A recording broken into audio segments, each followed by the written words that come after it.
Forget knights, kings, and thrilling battles for a moment. Set aside castles and dragon myths. Tonight, we're diving into something far less glamorous yet entirely more tedious. We're talking about the most boring jobs in the Middle Ages, not the ones that earned glory, not the ones that got remembered in history books, but the quiet, repetitive, uneventful roles that kept medieval society running while slowly dulling the minds of those who performed them. Jobs where nothing exciting ever happened. Jobs where the only sounds were sheep bleating, quills scratching, or distant bells ringing. Jobs where the highlight of the day might be successfully boiling water or watching a barrel not explode. This story is about the man, those who barely stayed awake doing them. So close your eyes or keep them half open if you wish. We're going to explore medieval boredom in its purest, most uninterrupted form. In a quiet corner of the village, just before dawn, a man rises. His name doesn't matter. Few remember it, and even fewer say it. To most, he's simply the dung man. His job is simple. It doesn't require much thinking. He collects dung, all day, every day. From the streets, from the animals, from behind people's homes. Human, horse, cow, sheep, it doesn't matter. He rises slowly, puts on his heavy leather boots, which never quite dry, and takes up his cart and two-pronged wooden scoop. There's a gentle drizzle, soft and gray. He doesn't mind. The wet makes the dung easier to shovel. He walks slowly down the cobbled path, greeting no one because no one wants to talk to him. He's not hated, just ... ignored. He stops by the first pile, leans in, scoops. Sometimes he hums, not out of joy, but to break the silence. Sometimes he talks to himself. Mostly, he just works. The cart fills gradually. By mid-morning, it's heavy, and the wheel creaks with each step. He dumps the load near the fields. Farmers will use it for manure. They nod sometimes, but no one shakes his hand. He eats lunch by himself. A cold onion, some cheese, half a dry loaf. Then he's back at it. More streets, more piles, more scooping. By sundown, he's tired, not exhausted, not fulfilled, just done. He rinses off near the stream, never quite clean, eats something hot, finally, and sleeps on straw that still smells faintly of. Well, the day's work. Tomorrow, he'll do it all again, slowly, quietly. Boringly, every village had a night watchman, a man with a bell, a torch, and endless hours of silence.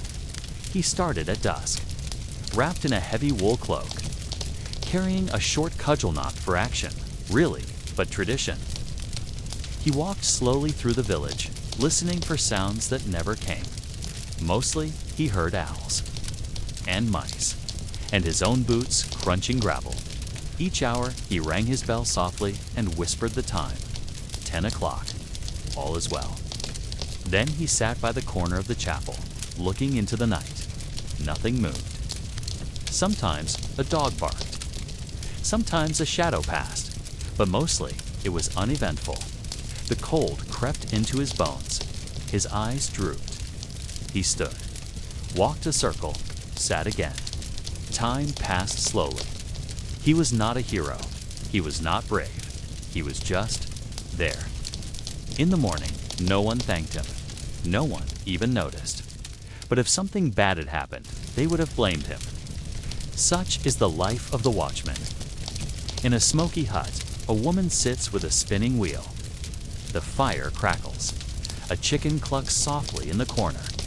Children sleep nearby, and she spins and spins and spins. She pulls raw wool with one hand, guides it through the spindle with the other. Hours pass. The wheel squeaks with a gentle rhythm.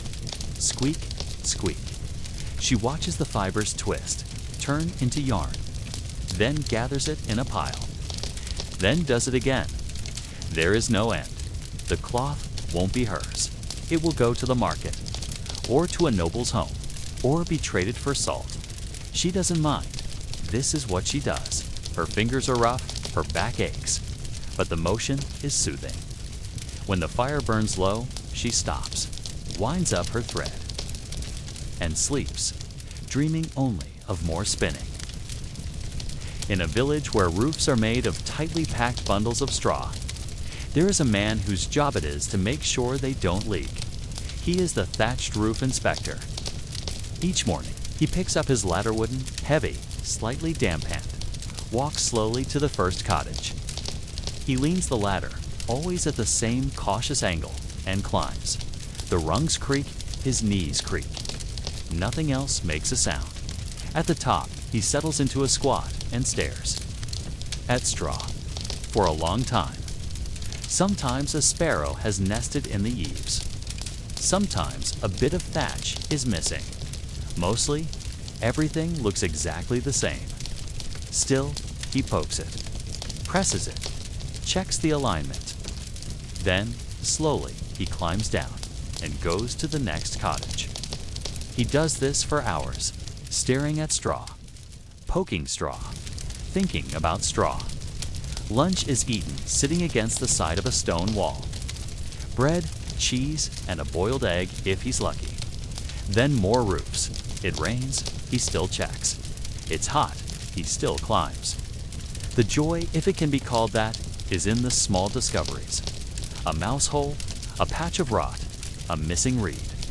At the end of the day, he returns home smelling like the outdoors and dust. He records the repairs needed in a small, leather-bound ledger. No one else ever reads it. He sleeps deeply, because tomorrow he will stare at straw again, deep in the back of a monastery or a manor's herbalist room. There is a person, usually a quiet apprentice or servant, tasked with a very strange and very boring job. They boil leeches, not to cook them, not to eat them, but to prepare them. The leech boiler keeps a pot of warm, not too hot water just below boiling, where medicinal leeches are gently warmed and purified before being sent to physicians. They sit near the pot, tending the fire, watching bubbles, waiting. Sometimes the leeches slip out of the cloth sack and wiggle across the table. This is the most exciting part of the day. Otherwise, it's just steam. And waiting. And refilling the pot. They cannot leave the pot unattended. They cannot let it boil dry. They cannot fall asleep. The heat makes their eyes heavy. The monotony makes their thoughts wander. They stir the water occasionally, check the cloth bag, whisper to themselves just to hear a sound. Once the leeches are ready, they are removed carefully and placed into small jars. The jars are sealed with wax, labeled, and set on a shelf. Then, the process starts again, by candlelight, in silence, one pot at a time. Before stones were laid or timber was placed, villages often needed bricks, not the kind you know today, but hand-formed bricks of clay and straw dried in the sun. These bricks were heavy, wet, fragile until fully set. Someone had to move them. The mud brick dragger was usually a young laborer with a strong back and little to say. They'd start at the riverbank or clay pit, where the bricks were molded in wooden frames. Carefully, they'd slide a flat wooden board underneath 2 bricks at a time. Then they walked. 1 foot, then another, across the field to the drying area. Then back, again and again. Step, drop, return. The path grew muddy underfoot. The sun beat down, but still step, drop, return. There was no need for conversation. No need for decision-making. Only slow, methodical repetition. By evening, the drying ground was full of bricks. The path was worn, and the dragger's hands were sore and caked in clay. They washed in the river, ate stew, and fell asleep wondering how many bricks they'd carry tomorrow. Probably the same number. Maybe more. In the great hall of a nobleman's estate, past the heavy tapestries and under the vaulted wooden beams, a young boy stands completely still. He is a page's servant, tin training, not yet a squire, not yet anyone of real importance. His job today, to stand and wait. He may hold a pitcher of wine, or a towel, or just a nothing at all. He must be ready if the Lord calls him, or if the lady drops her handkerchief, or if the guest glances his way. But most of the time, no one notices, so he waits and waits. He listens to conversations he doesn't understand. He watches dust float in shafts of light. He memorizes the floorboards and the weave of the carpet. He is not allowed to sigh loudly or lean too much or scratch his nose. His legs ache, but he cannot sit. Sometimes a nobleman asks him to fetch a scroll or polish a boot. He sprints off, eager for a task. Then he returns to waiting. He is a statue in linen, his reward. Eventually, he may be promoted to squire, but not today. Today, he just stands still and silent. In the dim interior of a monastery, where candles must always burn before the altar, and in the scriptorium, a monk tends to light. His title is unceremonious. His task, even more so. He is the candle wick trimmer. His job is to walk quietly through the corridors with a small pair of shears and a cup of wax. He visits each candle, hundreds of them, one by one. He snips the charred wick gently, careful not to extinguish the flame, just enough so it burns evenly. Then he moves on. Snip, step, snip, step. Sometimes the flame flickers. Sometimes the wax overflows. These are his moments of challenge. He replaces candles when they burn too low, carries fresh ones from the wax room, lines them up by size and important psalter candles, hallway candles, chamber candles. Snip, step, replace, repeat. He does not speak. He does not hurry. His reward is the soft golden light that follows him.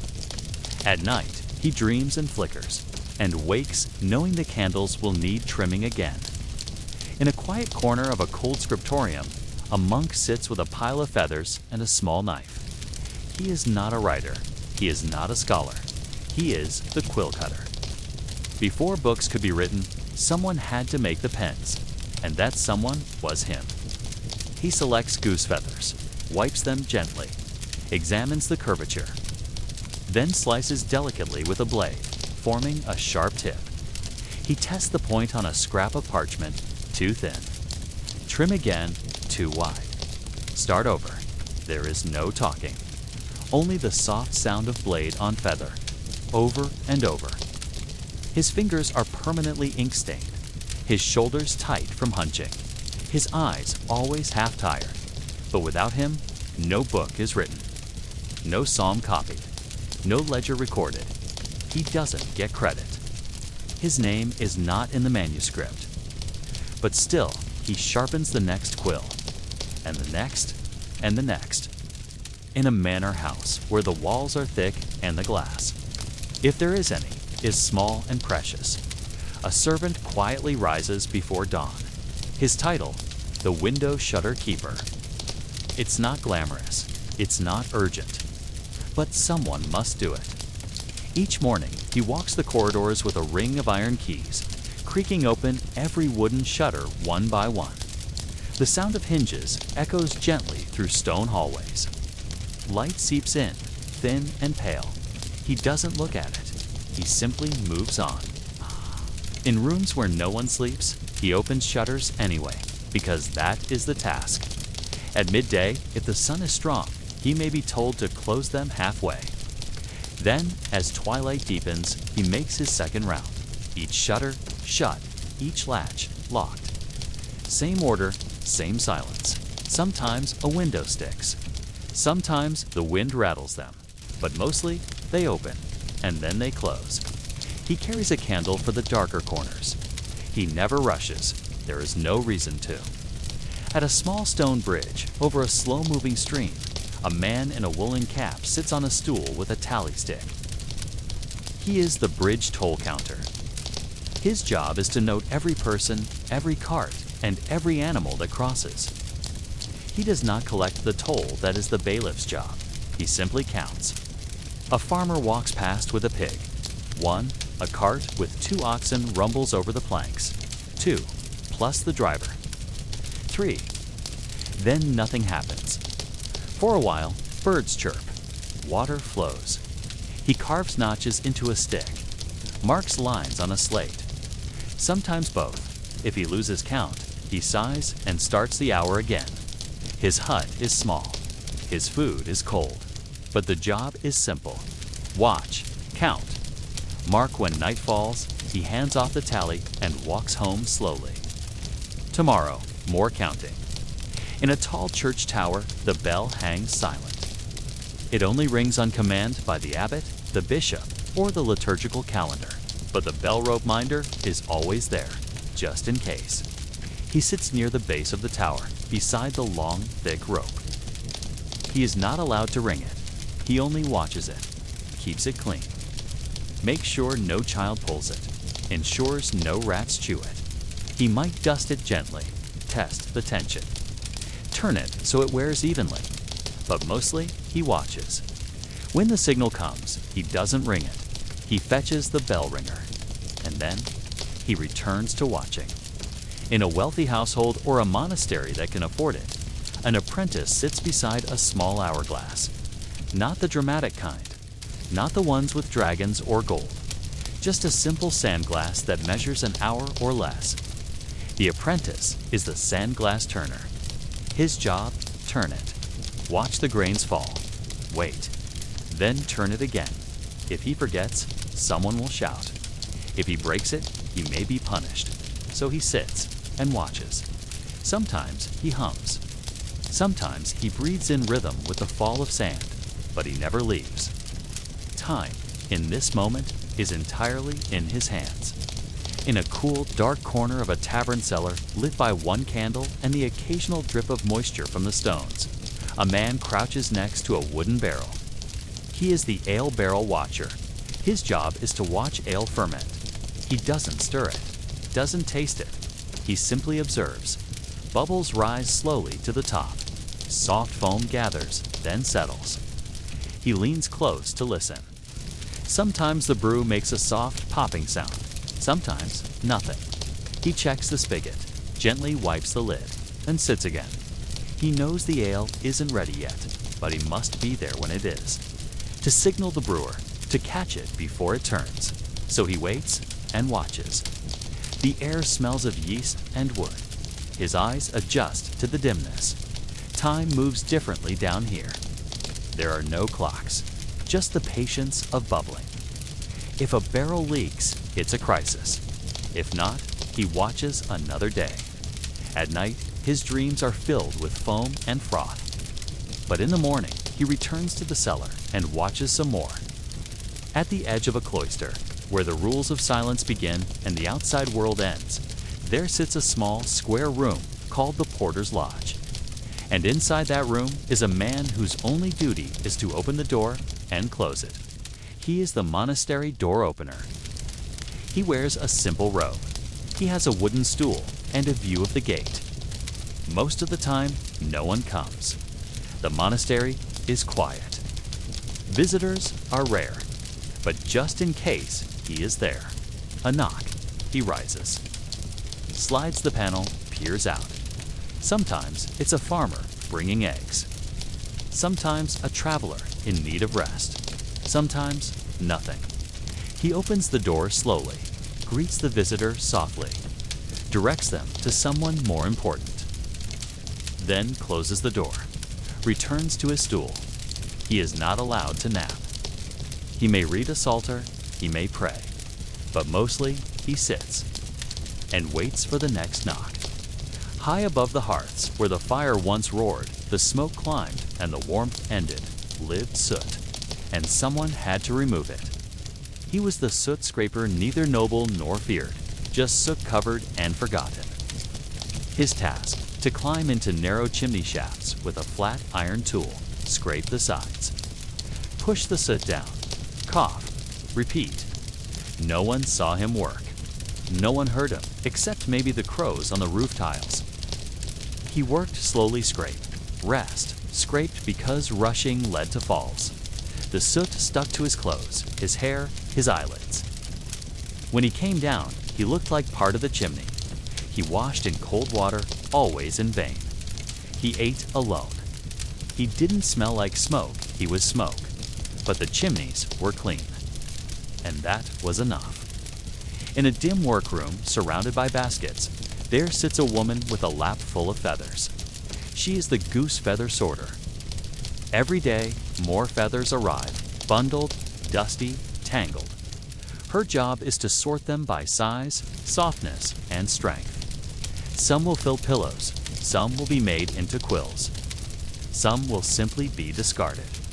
She picks up a feather, holds it to the light, flicks it softly, then places it into the right basket. No rush, no noise. The work is soft and endless. Her fingers grow numb. She stops only for to lukewarm and leaf-filled. She dreams of feathers and wakes to find they are real, still there, still waiting. By nightfall, the castle hall is dim and flickering. Dozens of torches line the walls, casting gold onto old stone. And when the Lord retires, someone must put them out. That someone is the torch snuffer. With a long pole and a cup-shaped iron tip, he walks the great hall slowly. Snuff, step, snuff. Each flame lets out a sigh of smoke, a puff, a hiss. The hall grows darker, quieter. He moves through stairwells and galleries, dousing light, bringing sleep. He says nothing. He is invisible except to the mice who scatter ahead. When the last torch dies, he rests. Not because he is tired, but because there is simply nothing left to extinguish. In a scriptorium, monks copy holy texts onto parchment, painstaking, beautiful work. But when the ink is wet, someone must help it dry. Enter the ink drying attendant. He does not write. He does not read. He waits. And then, with a fine dusting of powdered sand or crushed bone, he sprinkles each line. Gently, evenly, the powder absorbs the wetness. The letters set, the page dries. Then he lifts the sheet, carefully fans it, and passes it to the next desk. He sweeps the powder, prepares the next. There are hundreds of pages. Each one must be watched. Each one must be dusted. He never reads the words, only watches them become solid. He does this every day, forever preserving thoughts that he will never own. Behind every castle and village inn was a small wooden building, a privy, a place of relief. And behind every privy was a person, not often seen, never celebrated. They were the bucket emptier. The task was as straightforward as it was thankless. Each morning, before the sun touched the fields, the bucket emptier would arrive, with gloves, if they were lucky. With cloth tied over the face, they lifted the wooden seat, removed the bucket, carried it carefully, trying not to slosh. They walked past gardens and fences and animals, down the path to the human waste pit, sometimes used to fertilize distant, hidden fields. Then, return. Replace the bucket. Dust the edges with ash. Close the seat. Repeat, there were no compliments, no titles. Just the knowledge that without them, things would smell worse than they already did. In a quiet village square sits the well, stone-lined with a rope and pulley, covered always by a heavy wooden lid. And each day, someone checks the lid. They are the well lid checker. They come with a checklist mental, unwritten. Is the lid still closed? Yes. Is the chain tight? Yes. Any new cracks in the stone? No. Then the job is done. But the lid must be checked again at midday and before dusk, just in case someone lifted it and forgot. If a child falls in, the checker will be blamed.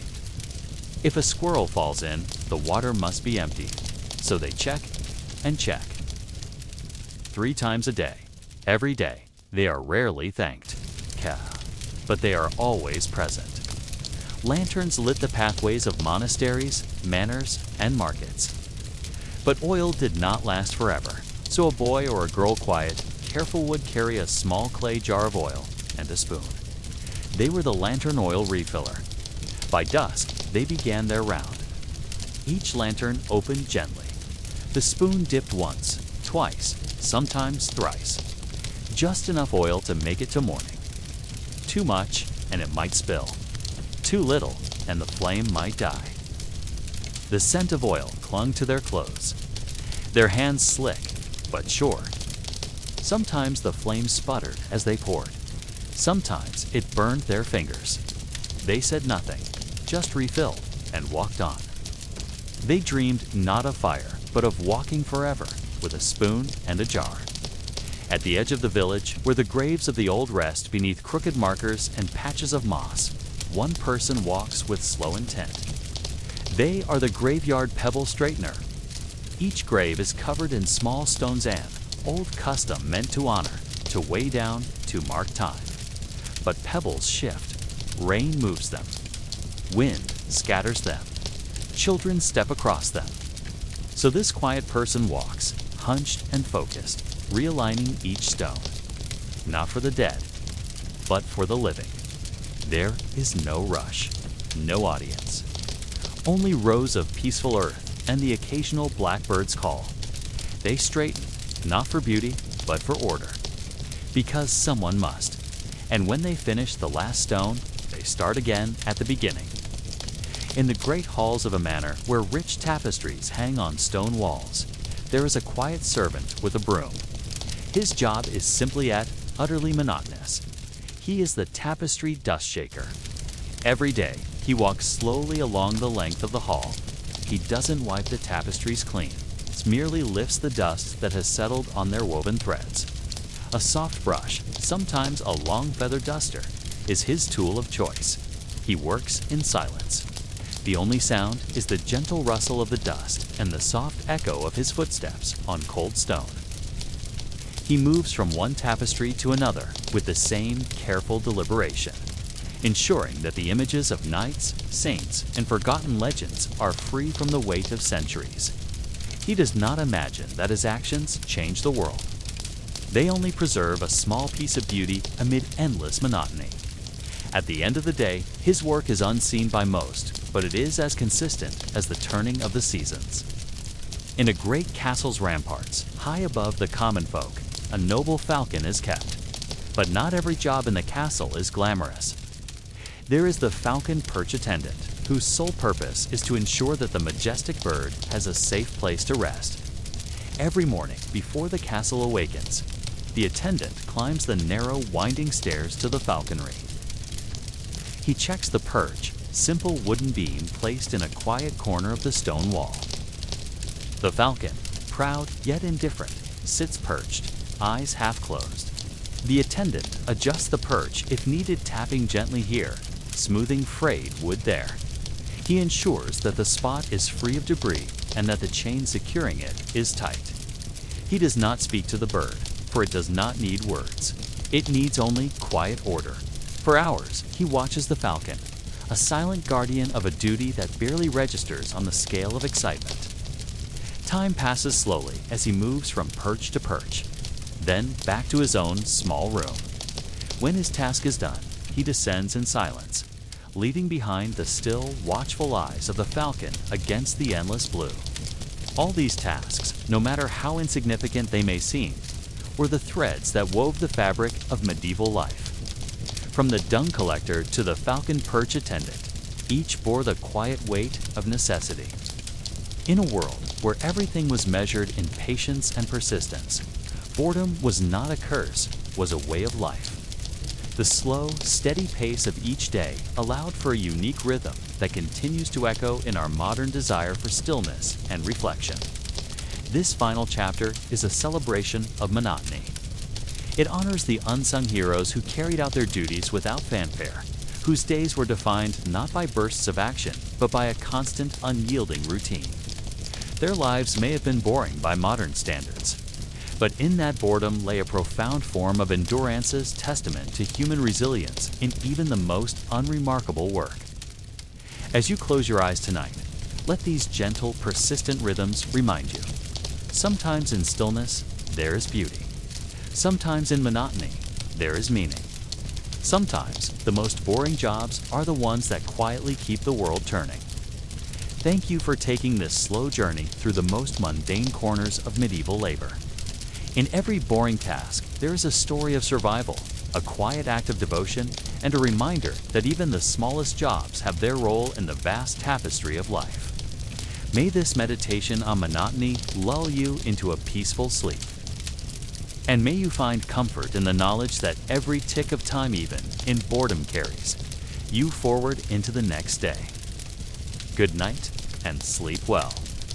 That completes the script for the most boring jobs in the Middle Ages in over 10,000 words of gentle, calming detail.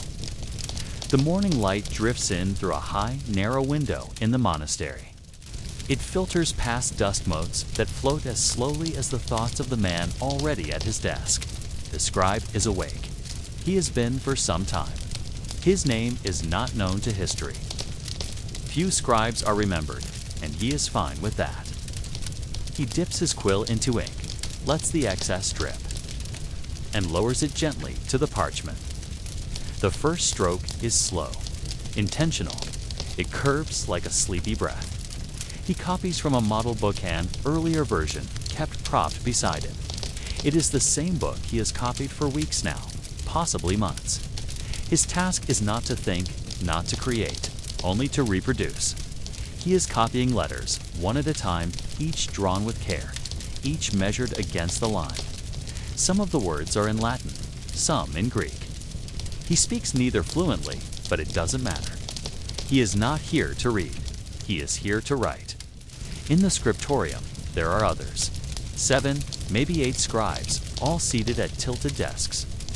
No one speaks. Only the faint scratching of quills, the occasional cough, and the squeak of a stool as someone shifts. The room smells of wax, vellum, and a hint of sheep tallow. He adjusts his robe, eps again, continues. The scribe's work begins not with ink, but with tools. Simple tools crafted slowly and handled with reverence. The quill is made from a goose feather, plucked in winter when the feather is strongest. Dried, carved, hardened with heat. Each scribe trims their own quill. The tip must be sharp, and just the right width. A dull quill ruins the page. A too wet one bleeds ink. So the scribe trims, tests, and trims again. The ink is not black. Not exactly. It's a deep brownish mixture of oak, gall, iron salts, and vinegar. Thick, sticky, slow to dry. He keeps it in a small pot, capped with cloth. He stirs it occasionally. Too thick, and the letters smudge. Too thin, and they fade. There are also colored inks. Red for headings, blue for initials, gold leaf for divine names.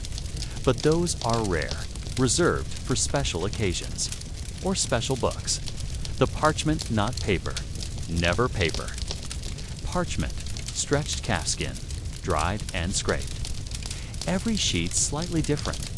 One might have a faint markhand old vein or scar. Some pages are smooth. Others resist the ink. He works with what he has. Carefully, slowly. The scriptorium is not warm. The fire is small and only lit in winter. Too much heat warps the vellum. There are tall desks, angled to avoid hunching. A candle at each, and always silence. The scribes do not chat. They do not sigh. They do not look at one another unless necessary. Their focus is absolute. A master scribe oversees the work. He walks between desks, checking lines, checking margins, checking that each word matches the exemplar. Mistakes are scraped off with a knife. Carefully, sometimes invisibly, sometimes not. The scriptorium opens with a prayer, closes with a bell. Time in between is measured not in minutes, but in pages. Sometimes only one page is completed in a day, sometimes less. There is one book that towers above all others, physically, literally, massively. It is called the Codex Gigas, the giant book, also known in whispers as the Devil's Bible. It was created in the early 13th century in Bohemia. It weighs nearly 165 pounds. It is over 3 feet tall. and nearly 3 feet wide when opened, and it was likely written by one man, one single scribe. The story says he wrote it in a single night with the devil's help. Of course, that's legend. Reality is quieter. He probably wrote it over decades.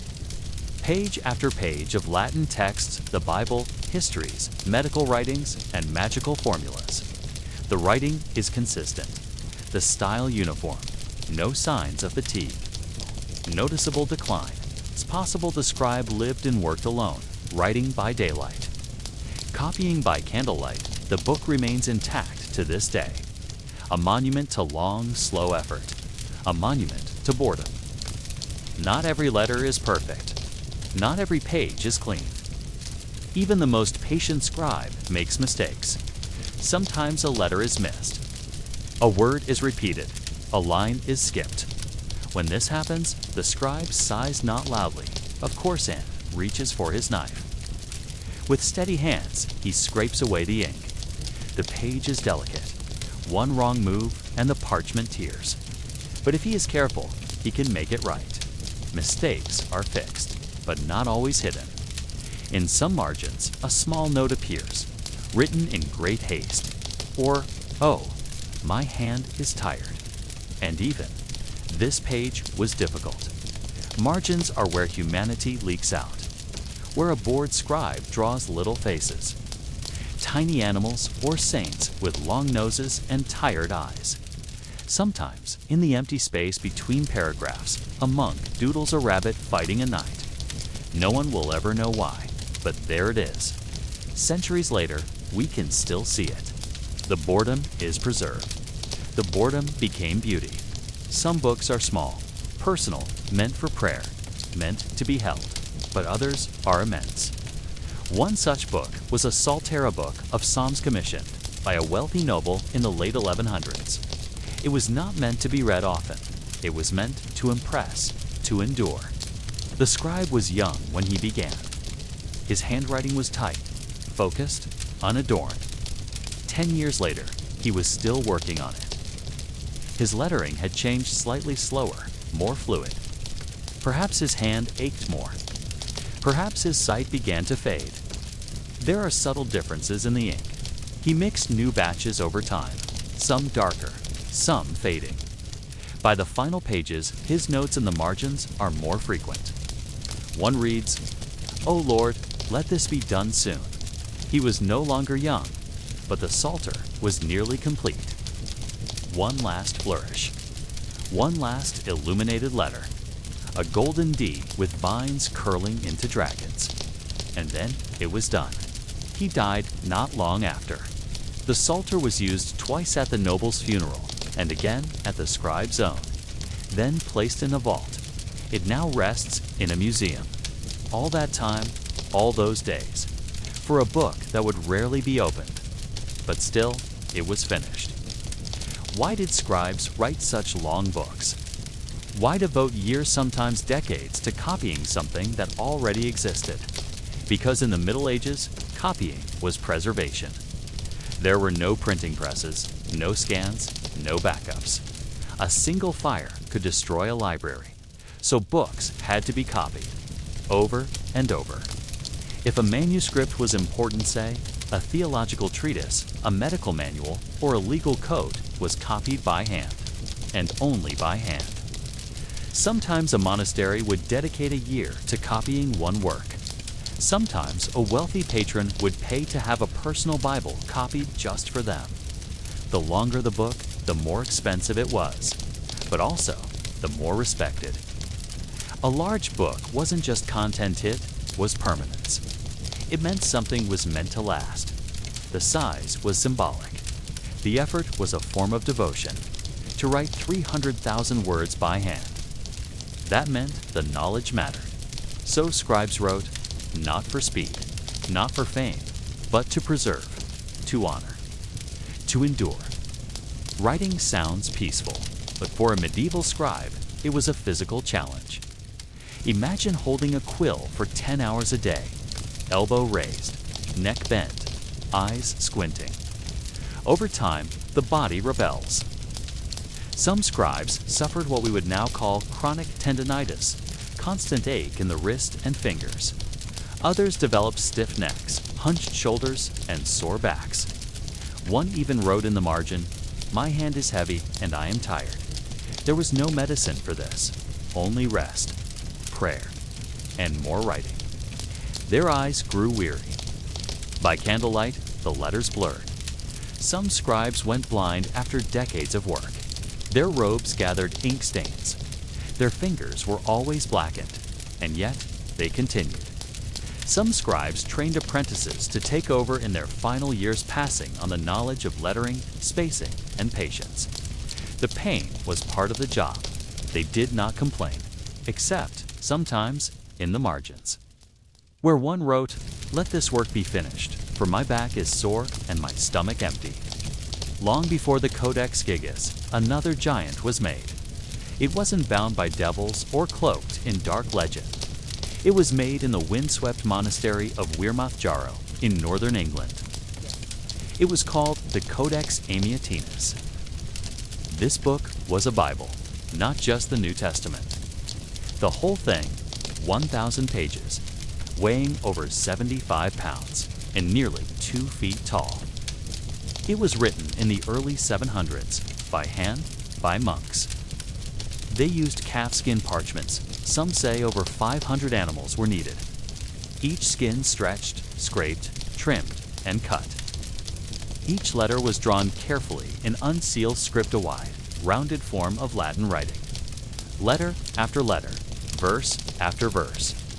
No decorations, no gold, just black ink, brown ink, and devotion. When it was finished, the monks presented it to the Pope in Rome. They walked over mountains to deliver it. It still exists today, surviving wars, decay, reformations, and time. The Codex Amiatinus is the oldest surviving complete Latin Bible in the world. And yet, no one knows the names of the men who wrote it. Only the letters remain. Quiet, precise, immense. Not all scribes wrote, some painted.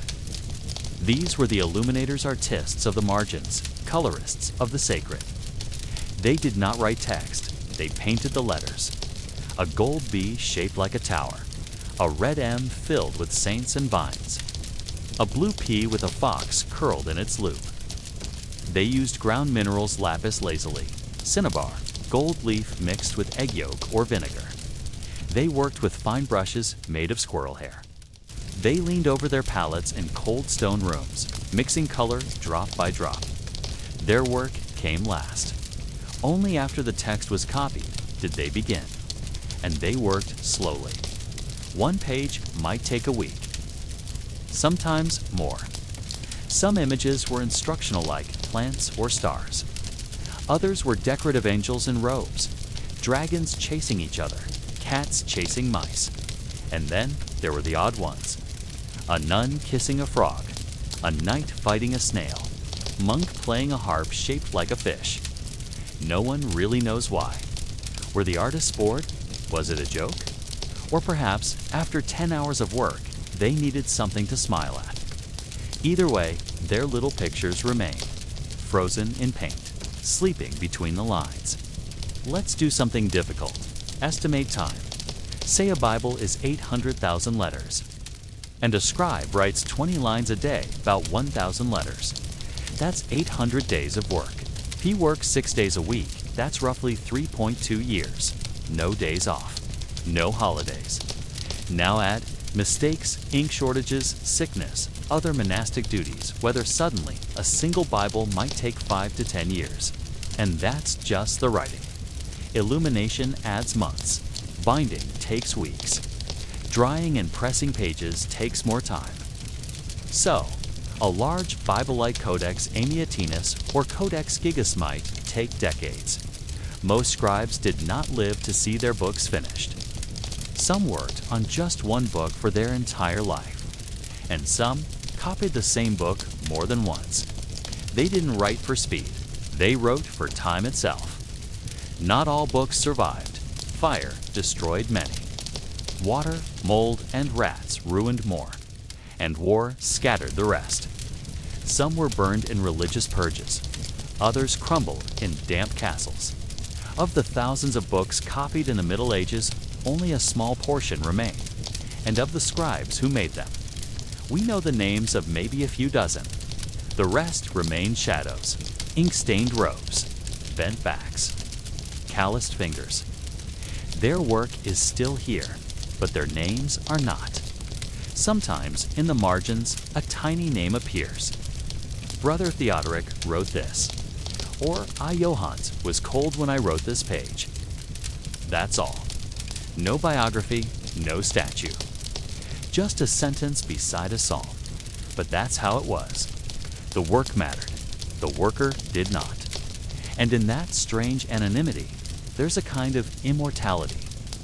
Some books weren't just long, they were seemingly endless. Volumes stacked on volumes, words trailing on like smoke. One of the longest medieval manuscripts ever created was the Liber Floridus, or the Book of Flowers. Compiled by Lambert of St. Omer in the early 12th century, it wasn't a novel nor a Bible, but an encyclopedia medieval collection of knowledge on theology, history, astronomy, and geography. It was over 700 pages long, each page densely written, some illuminated. It wasn't finished in one sitting. Lambert likely worked on it his entire life. Another record holder, the Book of Kings, part of the Armenian Matenadaran collection. One version of it spans over 1,200 folios, each one hand-copied. Scribes weren't just copying content. They were creating vessels of knowledge, as if preparing for a world without memory. To finish one such book needed more than patience. You needed quiet endurance. To write hour after hour, day after day, in silence. It affects the mind. Most scribes lived within monastic walls. Their day divided into 3 parts: prayer, manual labor. Reading or writing, there were no distractions, no music, no talking during work. The mind had room to wander, but not too far. Some scribes found peace in this silence. Others recorded loneliness. In the margins of a psalter, one wrote, "This is the 3rd week without sun." Another, in the corner of a homily, "I would rather work in the orchard." A third wrote simply, "Pray for me." Scribing was meditative, but meditation can be heavy when stretched for decades. There were breaks, yes, meals, chores, but the bulk of a scribe's life was spent not in conversation, but with ink and parchment. It wasn't isolation out of cruelty. It was silence in pursuit of something sacred. But even the sacred can be exhausting. In the mid-15th century, something changed. A man in Germany, Johannes Gutenberg, developed the movable type printing press. It could print a page in minutes. Multiple copies, identical. Clean, the first major book printed. The Gutenberg Bible, about 1,300 pages long. It looked, at first, like a manuscript. Decorated initials, carefully arranged text. But it had no scribe. The ink was machine applied. The pages printed in batches. It was faster than any monk, and it worked all day. Suddenly, books no longer required years or lifetime devotion. Some monasteries resisted, some scribes refused, but the change came quickly. Within a century, hand-copied books had nearly vanished. The scriptoriums fell silent. The desks were abandoned. The quills dried. Scribes were no longer needed. The last of them put away their tools, closed their books, and walked out quietly. History did not remember their names, only their pages. We live in a world of speed. Messages sent in seconds. Books printed in minutes. Thoughts shared in flashes. But once, books were slow. Books were earned. Books took time, and so did the people who made them. Scribes were not famous. They were not fast, but they were persistent. Every page they made was an act of resistance against forgetting, against silence, against time itself. They sat quietly, with bent backs and blackened fingers, writing the world into memory. Their work was repetitive, boring, exhausting. But in that boredom, there was beauty. In that slowness, there was something sacred. We do not need to return to their pace, but we can remember it. We can remember that sometimes to do something well, we must do it slowly, and that even the most boring task, when done with care, can last 1,000 years. Good night. Let the slow rhythm of quills and pages guide you to sleep. May your dreams be filled with parchment and peace.